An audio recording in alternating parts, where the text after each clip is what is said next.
الحمد لله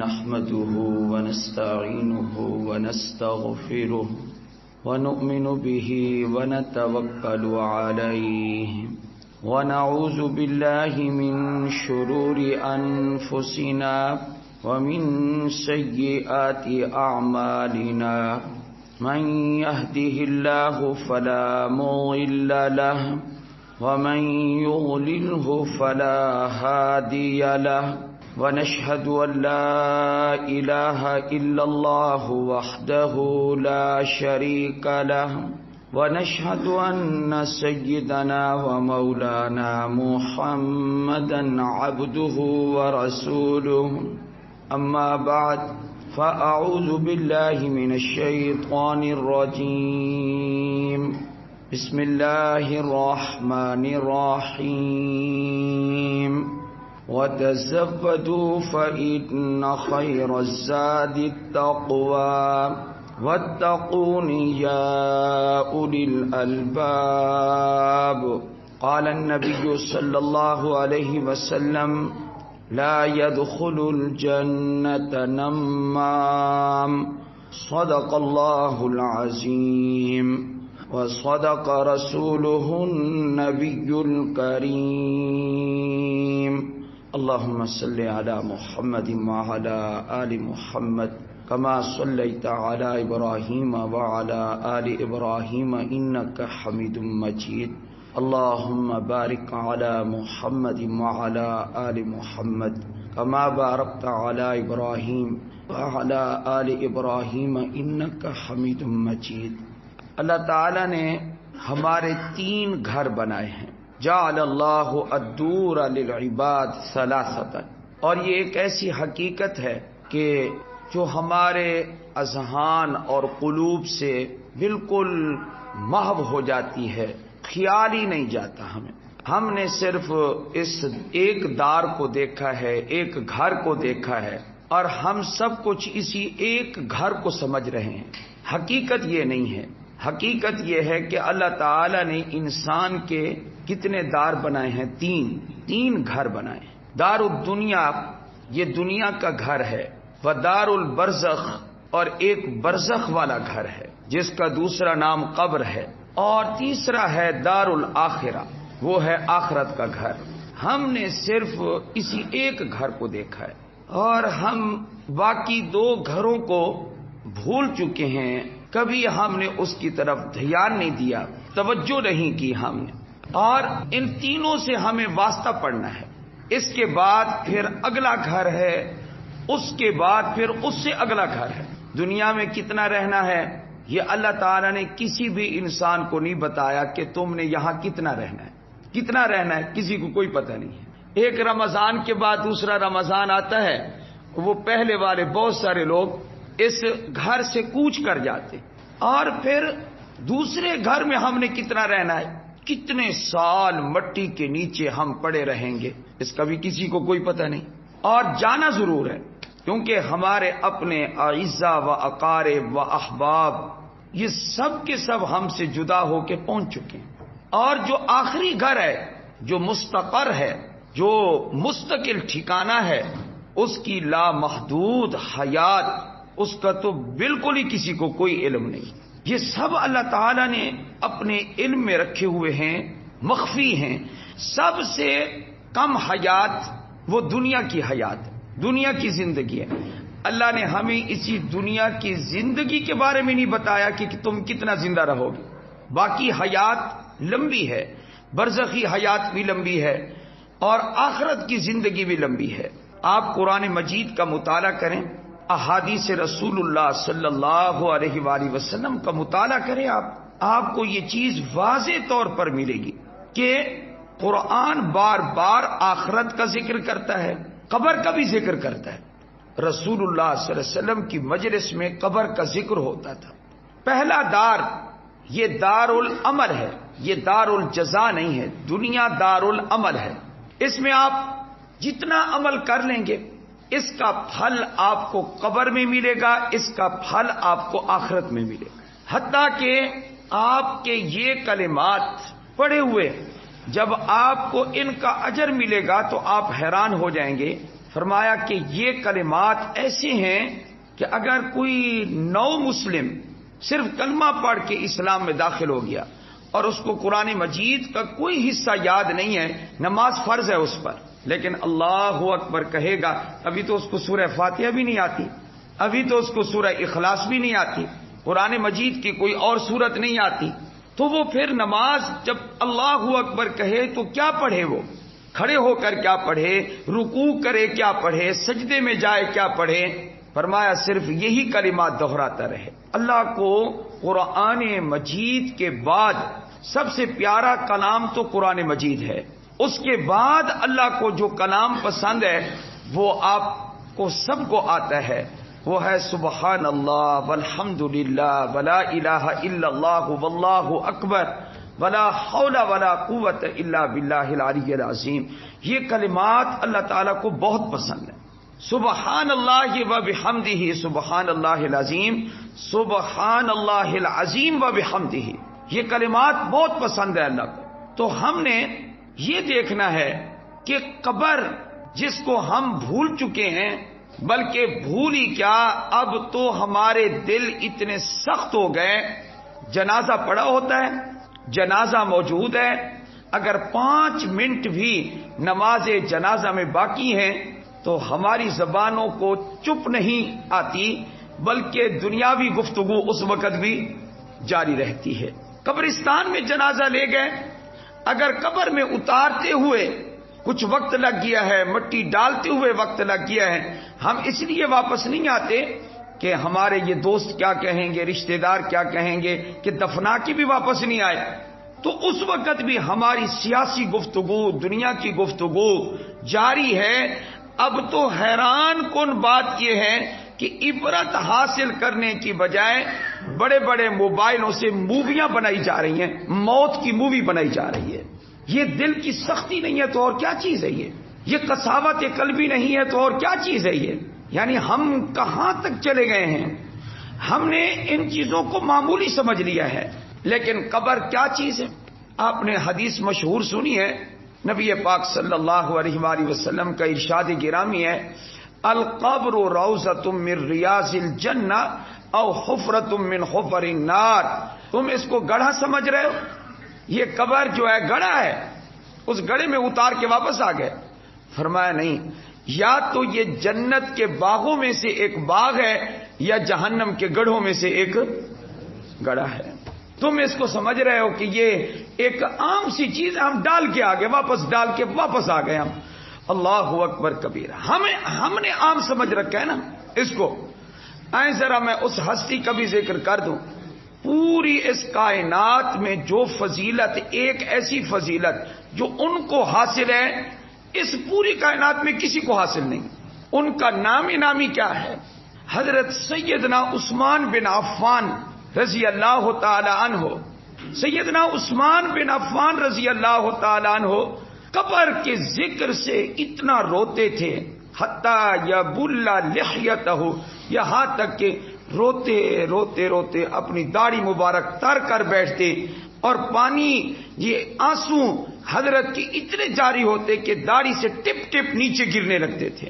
یہ کس کو سن کر یا دیکھ کر؟ قبر کو۔ اتنے رویا کرتے تھے حضرت سیدنا عثمان بن عفان رضی اللہ تعالی۔ ذکر آتا قبر کا تب بھی روتے، قبر نظر آتی تو تب بھی روتے۔ ان کی حیثیت یہ ہے کہ یہ ہمارے آخری پیغمبر حضرت محمد مصطفیٰ احمد مجتبی صلی اللہ علیہ وآلہ وسلم کے صرف داماد بھی نہیں ہیں، دوہرے داماد ہیں۔ آپ نے ان کے نکاح میں حضرت رقیہ، پھر حضرت رقیہ فوت ہو گئیں سن 2 ہجری میں، تو آپ نے ام کلثوم کا نکاح کر دیا اور فرما دیا کہ جو مہر کس کا تھا؟ رقیہ کا تھا، وہی اسی مہر پر میں اپنی دوسری بیٹی کا بھی نکاح کرتا۔ سن 9 ہجری میں ام کلثوم کی وفات ہو گئی رضی اللہ تعالیٰ عنہ۔ اس وقت نبی علیہ السلام نے کیا ارشاد فرمایا؟ آپ نے فرمایا، اے لوگو زوجوا عثمان، عثمان کو رشتہ دو، عثمان کے نکاح میں بیٹی دو۔ اگر میری 40 بیٹیاں دوسری روایت میں ملا علی قاری رحمت اللہ علیہ نے دونوں لکھی ہیں 100 بیٹیاں اگر میری ہوتی اور ایک ایک کر کے فوت ہوتی جاتی تو میں ایک ایک کر کے عثمان کے نکاح میں دیتا جاتا میں. کہ آپ صلی اللہ علیہ وسلم نے یہ فرمایا. زوج عثمان، اتنی بڑی شخصیت کے مالک سیدنا عثمان بن عفان رضی اللہ تعالیٰ. اور آپ نے تو ایک مرتبہ 10 صحابہ کا نام لے کر یہ مجلس ایک ہی مجلس میں فرما دیا. جو ان 10 میں خوش نصیبوں میں یہ تھے عثمان فی الجنہ. عثمان کس میں ہیں؟ جنت میں. یہ جنتی ہیں، ان کا جنتی ہونا یقینی ہے. حضرت عثمان رضی اللہ تعالیٰ عنہ غزوہ تبوک کے موقع پر 1000 اشرفیاں لے کر آتے ہیں چندے میں اور فرمایا یہ جہاد کے لیے چندہ ہے. آپ صلی اللہ علیہ وسلم نے اپنی اس میں گود میں ان کو لیا اور یوں پلٹ رہے تھے اور فرمایا آج کے بعد عثمان جو عمل کرے گا اس کو نقصان نہیں ہوگا. آپ صلی اللہ علیہ وآلہ وسلم نے کیا فرمایا؟ یہ بیر روما یہودی کے قبضے میں ہے، اس کو خرید کر مسلمانوں کے لیے جو وقف کر دے میں محمد بشارت دیتا ہوں کہ وہ جنتی ہے. حضرت عثمان نے بیر روما کو خریدا، مسلمانوں کے لیے وقف کر دیا. اس کے علاوہ 300 سامان سے لدے ہوئے اونٹ حضرت عثمان نے غزوہ تبوک کے لیے دیے رضی اللہ تعالیٰ عنہ. اور ان کو بار بار بشارت بھی مل چکی ہے جنت کی، پھر بھی قبر کو دیکھ کر روتے ہیں اور پھر بھی قبر کا ذکر سن کر روتے ہیں. اللہ تعالیٰ مجھے اور آپ سب کو عذاب قبر سے بچائے. یہ کوئی معمولی چیز نہیں ہے. ڈر بہت لگتا ہے میرے بھائیوں، یہ اتنی خطرے کی بات ہے. آپ اس کو اگر سنجیدہ لے لیں تو بہت اچھا ہوگا. اس کو سنجیدہ لے لیں آپ. میں آپ کو صحیح کہہ رہا ہوں. اس کو آپ صرف کسی مولوی کا واز نہ کہیں کیا کہ میں تقریر آپ کے سامنے جھاڑ رہا ہوں. جھاڑ نہیں رہا، میں آپ کو متنبہ کر رہا ہوں کہ سنجیدہ لیں آپ اس چیز کو. آپ یہ نہیں ہے کہ اس نے بیان کر دیا، اس نے کر دیا، اس نے کر دیا. نہیں، میں اپنی فکر کروں، آپ اپنی فکر کریں. یہ تبدیل کرنے کا موقع ہے اپنے آپ کو. یہ کیا ہوتا ہے؟ بڑی اچھی تقریر سن لیجیے، بڑی لچھے دار تقریر سن لی، پھر کیا ہوا؟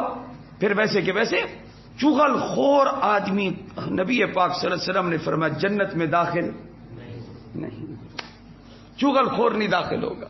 لا يدخل الجنت نمام.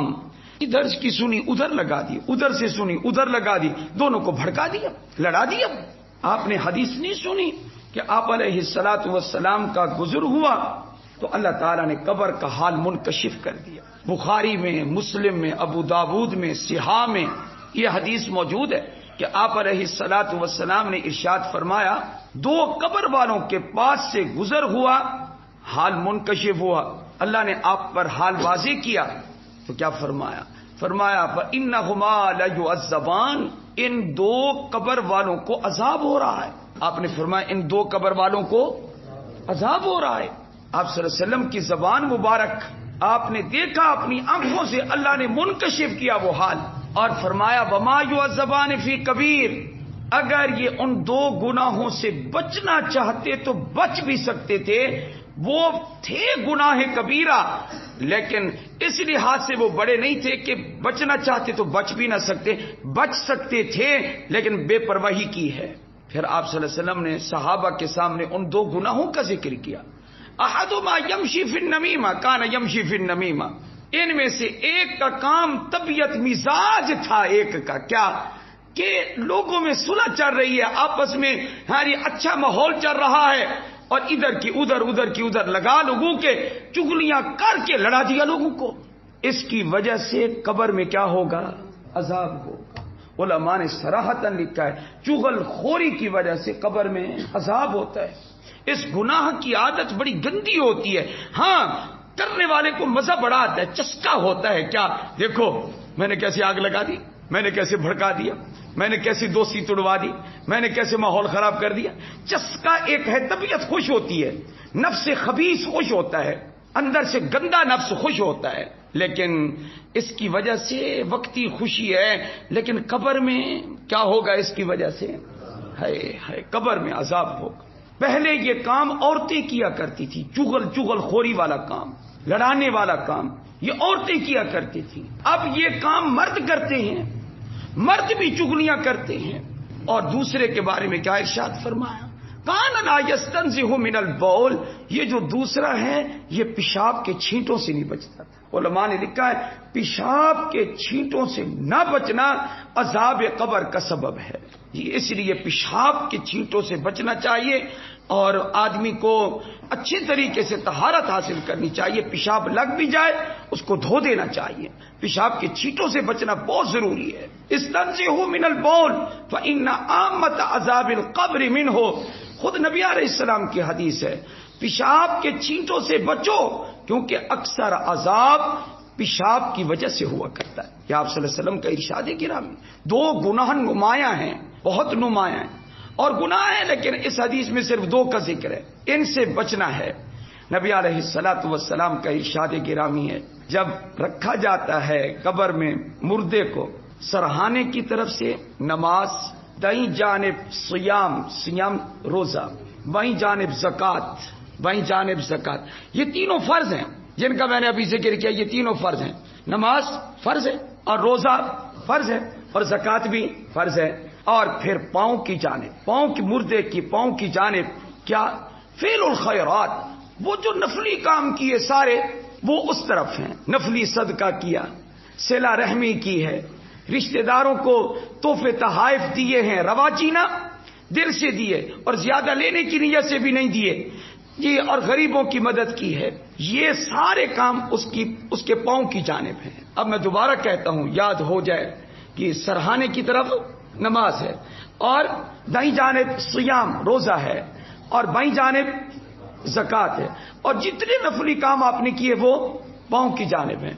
فرمایا کہ جب کسی وجہ سے عذاب آنے لگتا ہے سرہانے کی طرف سے تو نماز اس کو کہتی ہے لیس لک مدخل، پیچھے ہٹ جاؤ. عذاب کو کہتی ہے پیچھے ہٹ جاؤ، پیچھے ہٹ جاؤ.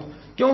اس لیے کہ سرہانے کی طرف سے تو میری ڈیوٹی ہے کہ میں نے پہرا دینا ہے. اس لیے نماز عذاب کو آگے نہیں آنے دیتی. پھر وہ عذاب آتا ہے دائیں جانب سے. ادھر سے کون رکاوٹ پیدا کرتا ہے؟